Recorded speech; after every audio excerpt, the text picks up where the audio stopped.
Following program is Have Gun, Will Travel for broadcast December 7th, 1958.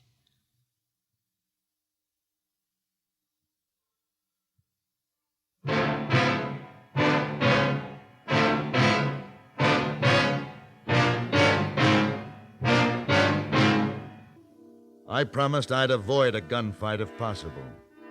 But it looks as though it isn't possible. I have one bullet left. You may draw when you're ready.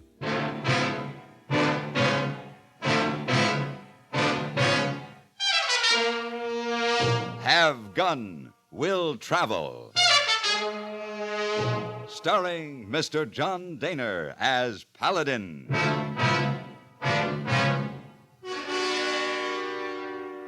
San Francisco, 1875.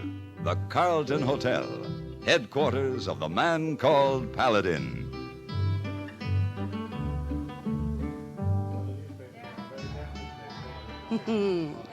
Go on, Mr. Paladin. Well, at 7 o'clock, we could have champagne in the lounge. Mm-hmm. At 8 o'clock, dinner at the Peacock, something special. Oh, I'm intrigued, Mr. Paladin. And, then? Coach ride to Barnaby's for crepe Suzette, as only Barnaby prepares a crepe Suzette. And after that, a liqueur back here by the fire in the lounge. No. Then... What? No. Oh, hey, boy. Who is this? Me, number one for Mr. Paladin. Sorry, lady, no champagne, no Peacock, no creepy Suzettis, no liquors tonight. Wire come, you go. I know, you already packed. Wire? Here.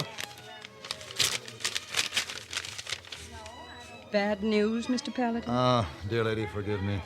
Hey, boy, send an answer to Tom Carter, Abilene. Just say, Have Gun, Will Travel.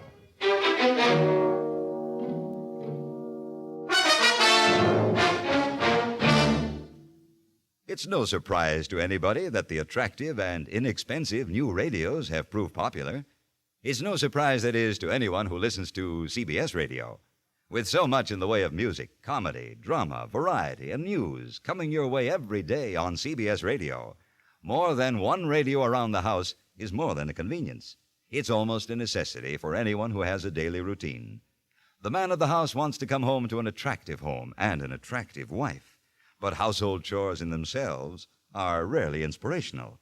The smart homemaker is one who refuses to let her regular responsibilities get her down. She gets her work done every day, but she gets her entertainment in, too. She has a radio in the kitchen as well as the living room. Chances are she has a portable radio as well to follow her from one task to another around the house. She knows why the inexpensive new radios are so popular. And what's more, she knows the value of CBS radio, too.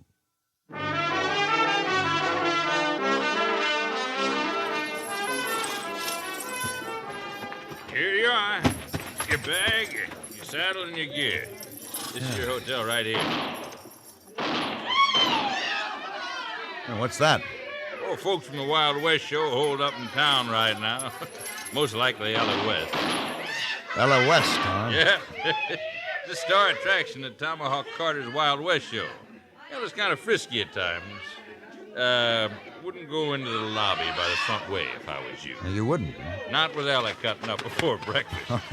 She just might take it into her mind to shoot them buttons off in that fancy vest you're wearing. Well, I'll chance it. Well, just friendly advice, brother.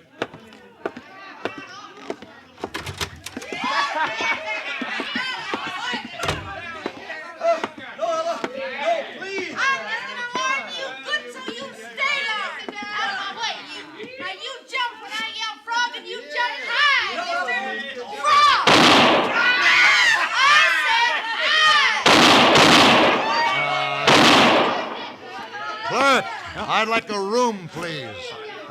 What? A room. My name is Paladin. Oh, yeah, just a minute. Now, hold on, Ella. Fun's fun, but enough. Oh! Trader, you can jump, too. Ella! Look at them fancy pants and that fancy vest. You speaking to me? No one else, Ranger. You don't need a room. Boys, he needs a cage. I might even buy you a lemon squash later on, Fancy Pants. I'd prefer whiskey if I felt like drinking, which I don't. Say, you know who you're talking to? I do? I'm Ella West, and I can outshoot, outride, and outcuss any man here. I can outdrink you, I can outchew you, and I can outspit you. Possibly. Hey, Ella, it's Tracy Calvert. Tracy, where? Hi, Tracy. Now, you gonna let Ella take over your spot in the show? Huh? Morning, Ella. I didn't see you come in, Tracy. Why don't you answer Breed's question? Well, I just might take your spot. For 2 cents, I'd run you out of town, pony boy. Don't cut your price for me, Ella. Why, you... Break it up now, folks. Break it up. Drinks are on Tomahawk Carter. Everybody. I want to talk to you, Ella. You too, Tracy. Now, this squabbling's got to stop. You find me in the bar. Come on, bring Well, sure thing, Ella. Come on. Yeah, what was it this time, Tracy? The same thing it always is, Mr. Carter. Well, wrap me in buffalo hide, Paladin. Hello, Tom. Hello. Oh, you're a sight in them buds, a real sight. Tom. Yes, sir. Tracy, it's Mr. Paladin. He knew me way back when I was making an honest living. Tracy Calvert. I've seen you ride, Mr. Calvert, Laramie, Wyoming, 71, when you took the grand prize. I had a lucky day, Mr. Paladin. We got powwow to make. Well, I'll run along, Mr. Carter. No, you stick here, Tracy. I got bad trouble, and I want you to handle it, Paladin. Save your money, Tom. I never saw a man you couldn't handle. It ain't a man. That little gal I want gentle down tonight. Tom, there's one wild thing man will never civilize, woman. And if you mean that one, I'm afraid there'll be no pleasure in failing. That little gal in there happens to be Ella West. 24 years old, she's already more of a name than Calamity Jane, Cimarron Rose, and Belle Star lumped together. I got her in my show, and I got damage bills to prove it. And I'm going to lose my shirt even before I get my show together if something ain't done. You'll lose more when you get on the road. There's 1 million people want to see Ella West, Mr. Paladin. Darling of the frontier, heart of gold, yes, I've seen the write-up. She's fast with a gun, and she can ride like a Comanche. She has to be more than that. Ella West is a legend, Tom, a romantic illusion. Your audience will expect you to bring it to life. That's right. And instead, you'll produce a repugnant, grimy-faced, loud-mouthed little shrew. Well, I don't figure Ella's as bad as all that, Mr. Paladin. Oh, how long have you known her? She joined the show last month. Well, my question was, how long have you known her, Mr. Calvert? If you don't mind, I'll look in on the stock. Tracy and Ella was raised in the same part of the country. Learned shooting and riding together. Let him tame her. He seems to have a personal interest. Now, doggone it, we're old Tom, friends. Tom, you're talking about making a show horse out of a wild, mean-tempered colt. Now, that takes more than taming. It means crushing its spirit, rebuilding it from the ground up. With a horse, the odds are 10 to 1 for failure. Yeah, I guess I knew it wasn't any use all along. I could have made a fortune with her. That's why I want 10% of the entire season's gate if I succeed. You ain't changed, have you? I hope that's a compliment. It ain't never stealing to ask what you're worth.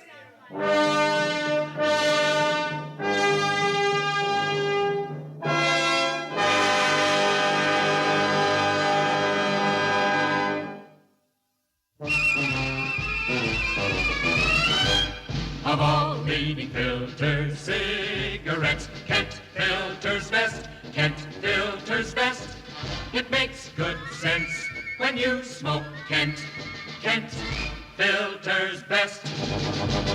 Of all of the brands of cigarettes, Kent tastes the best. Kent tastes the best. A richer taste than all the rest. Kent filters best.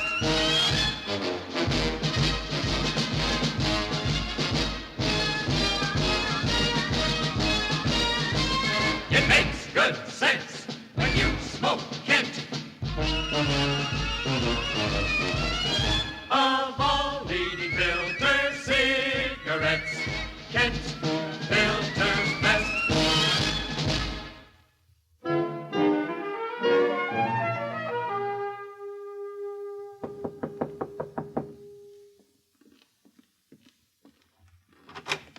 What do you want? This here's Mr. Paladin, Ella. Oh, fancy pants. He come here to learn you some things. You ain't gonna learn me nothing. Correct. My function is to teach. You will do the learning. I quit. Pay her off, Tom. She just resigned. Wait just a blasted minute here. If anyone gets runned off, it's gonna be him. Go along, Tom. I'll talk to you later. I'll be in the saloon. Now then, sit down, Miss West. Mind if I smoke? No. Go ahead. Try lighting that cigar now, Fancy Pants.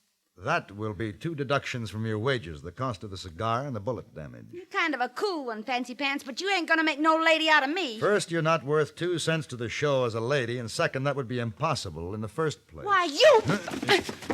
You took my gun! It'll be less noisy that way. Now, sit down, please. Better. Although your audiences will expect you to be somewhat different from the average woman, they will expect certain fundamental manners. The essence of showmanship is to be different without being obnoxious. You're a lily-livered, fancy-talking dude. I'll run you out of town by morning. I believe you made the same ridiculous threat to Tracy Calvert. Him, too. If Tracy said anything to you about me, I'll kill him. There's a ring of honesty in that threat, Miss West. However, he said nothing. I was merely speculating. Are we ready? If you got something to learn me, teach me, then get on with it. But keep your nose pulled in, dude.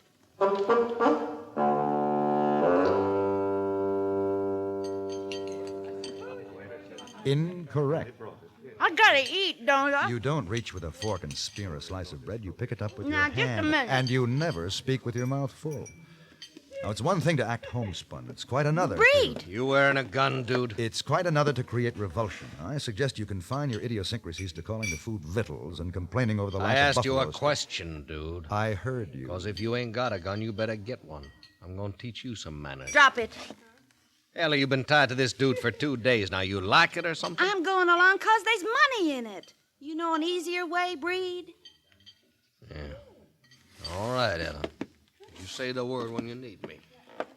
Mr. Breed seems to resent me almost as much as you do. I can handle Breed for you, dude. No need, Miss West. When the time comes, I'll handle him myself.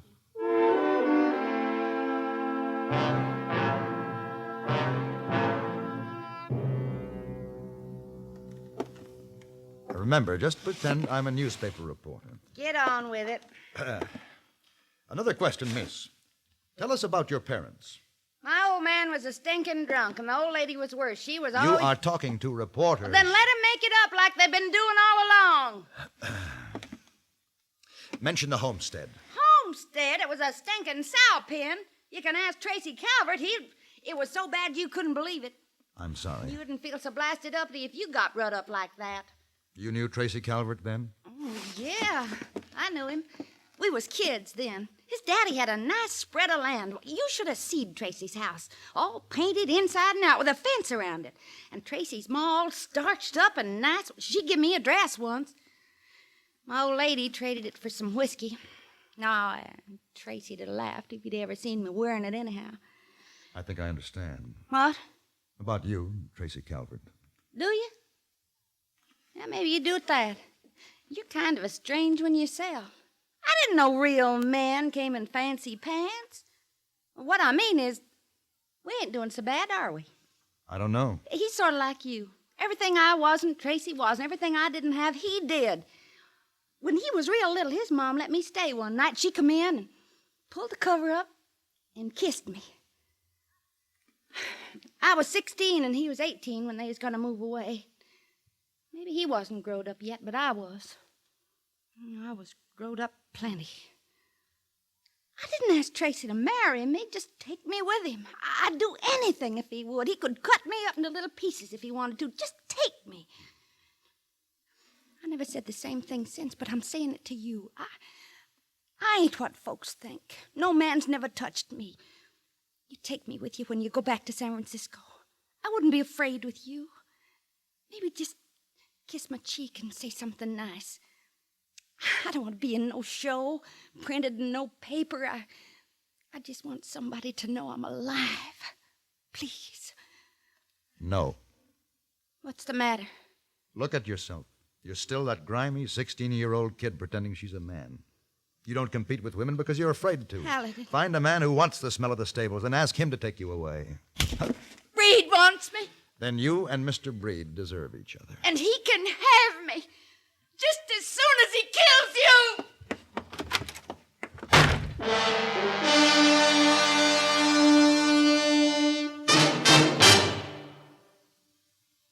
you see speed laws and other regulations as restrictive, or do you look upon them as protective?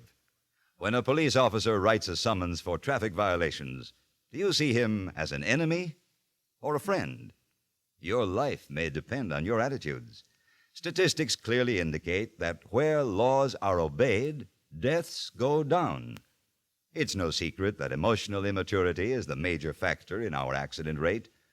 How else but childish can you describe the notion that breaking a traffic regulation is a way of getting away with something?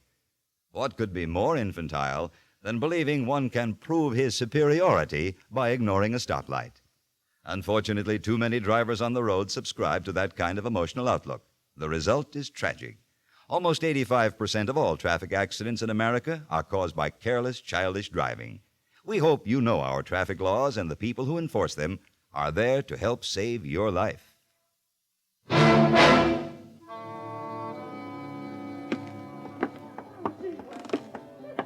He's a nasty one, Mr. Paladin. Come along if you like.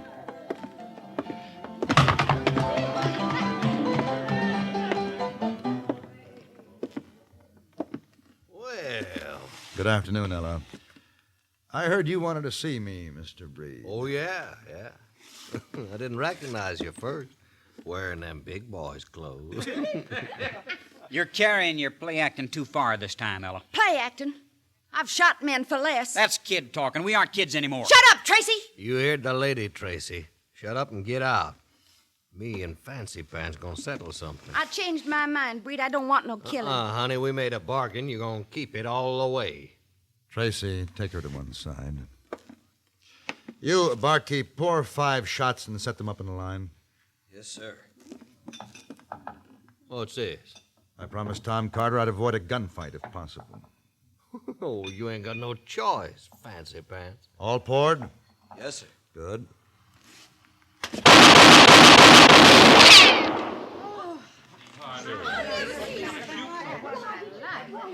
Now then, Mr. Breed, I have 1 bullet left. Please, draw whenever you're ready. Well, Are you going to draw? I didn't. If you aren't going to draw, I suggest that you find Tom Carter, hand in your resignation, and start traveling. Now.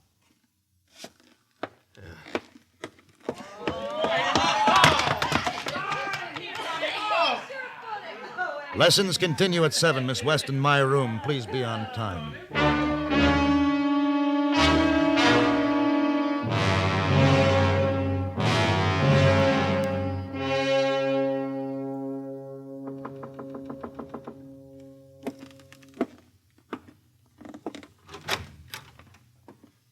Well, I got myself some female clothes. Cost more than genuine buckskin. I took a bath, too. well, come in. Tracy Calvert's right. If I ain't a woman, I ain't nothing. I can go if you want me to. You look very nice, Miss West. You don't have to say that. It happens to be true. You come off surprisingly womanly in a dress. Store sold me a lot of lashings and cross ropes to go underneath. It is and not considered good taste to discuss undergarments. I'm sorry. Only thing that threw me was my top notch is worse than plaiting a cow pony's tail. I still hate you. Kind of. Yeah, you're smiling. Go ahead. I don't blame you. I'm clumsy and I talk ignorant, and I guess a few yards of silk don't help the likes of me much. A wise man judges by the lady's smile. I think I felt better when you was whooping my knuckles and telling me not to spear my bread. Golly, that's the first nice thing you said to me. I'm dealing with a woman now. You're dealing with a shaky one. You just being kind to me. A woman needs kindness only when she has no virtues, Ellen. I wouldn't want you to say anything out of pity. Pity isn't included in the course. Come in. Mr. Paladin, Holy, lovely jumping toads. Oh, Tracy. Why, Ella, you... Well, Gosh. What's the matter, Tracy? Why, Ella, I've never seen you in... your hair, your eyes, Ella, You're a lady, Ella. Am I, Tracy? You sure are, and I'll kill the man who says you ain't. I'm sorry for what I said to you, Ella, about not being a lady. But doggone it, you've changed. She changed for you, Mr. Calvin. Huh? She'll tell you herself in time. But she'd like it very much if you just kept that silly look on your face and kept thinking of her as a lady. Oh, I will, Ella. I swear I will, honest. What'd I do wrong? Did I offend you? No, Tracy. No, dear Tracy. Now, Ella, don't cry. Mr. Paladin, what do I do now? Take your lady in your arms, Mr. Calvin, and never let her go.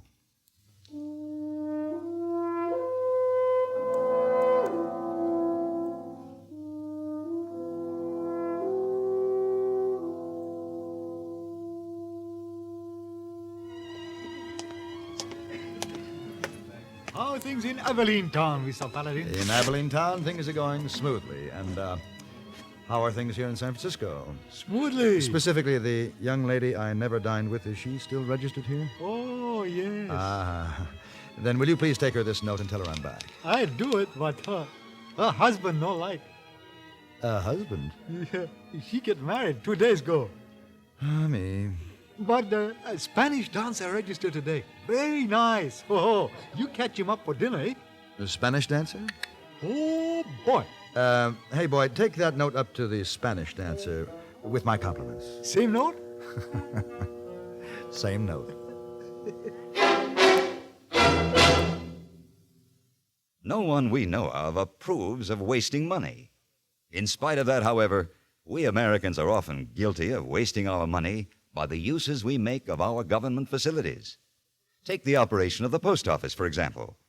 Mostly out of habit, many offices and individuals post outgoing mail at the end of the day. In so doing, they leave post office employees with too little work to do at other times of the day. In addition, we forget to include zone numbers as part of the address.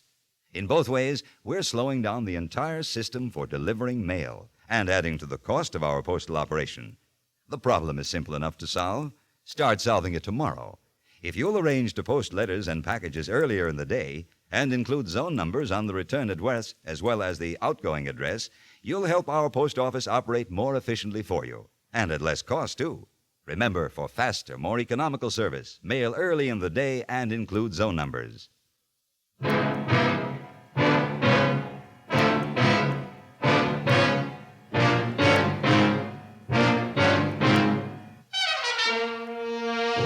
Have Gun, Will Travel. Created by Herb Meadow and Sam Rolfe, is produced by Norman MacDonald and stars John Daner as Paladin, with Ben Wright as Hayboy. Tonight's story was written by Gene Roddenberry and adapted for radio by John Dawson. Featured in the cast were Virginia Gregg, Sam Edwards, Harry Bartell, Lawrence Dotkin, Lynn Allen, and Barney Phillips. Hugh Douglas speaking.